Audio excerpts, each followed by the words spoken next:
Here's the dark truth about your mind: sometimes it doesn't chase what's good for you, it chases what's familiar. That's why you can know someone is toxic, unhealthy, or bad for your peace, and still feel pulled toward them. Psychology says it's not weakness, it's wiring. Let's break this down, because if you've ever wondered, why do I miss someone who hurt me, or, why does my brain want people who are bad for me? This might finally make everything make sense. The familiarity trap. Your brain has one job: keep you alive, not make you happy, so it loves patterns, even unhealthy ones. If you grew up with chaos, inconsistency, or emotional distance, your brain quietly learned, this is what love feels like. So later in life, when someone gives you the same chaos, inconsistency, or emotional distance, your brain doesn't see it as a red flag. It sees it as home. Psychologists call this trauma bonding, the brain's habit of confusing familiarity with safety. The dopamine rollercoaster. Healthy love feels stable, but toxic love feels like a roller coaster, and your brain loves that. Here's why. When someone hurts you, then comforts you, pulls away, then comes back, ignores you, then gives affection, your brain gets trapped in an intermittent reward cycle, the same psychological pattern that makes gambling addictive.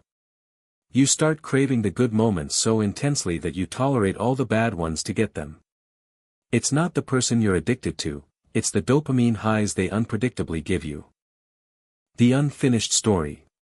Sometimes, your brain chases people who hurt you because they represent an old wound you're trying to fix.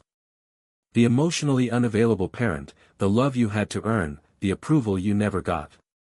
Your mind subconsciously thinks, if I can make this person love me, I can finally rewrite my story, but that's not healing, it's repeating.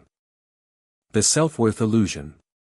Psychologists say when your self-worth is low, the brain plays a cruel trick: it convinces you that the love you're receiving is the love you deserve.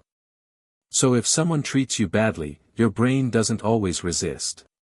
Sometimes it whispers, maybe this is the best you can get. This isn't true, but the mind is powerful, especially when programmed by old pain. The withdrawal effect. When you finally pull away from someone toxic, you feel worse before you feel better. Sad, empty, restless, confused, that's not love, that's neurological withdrawal, the brain recalibrating after losing the dopamine spikes it got used to. This is why many people go back, not because the relationship was good, but because the brain hates the discomfort of healing. The hopeful turn. Here's the truth: craving someone who hurt you doesn't mean you're broken, it means your brain adapted to survive, not to thrive. But you can rewire it, with self-awareness, with boundaries, with healthy connections, with choosing people who bring you stability, not chaos. Your brain may crave the familiar, but your future deserves something better, and the more you choose what's good for you, the more your brain will finally learn to crave peace, instead of pain. If you have learned something new about your brain and how it behaves, subscribe to the Human Circle.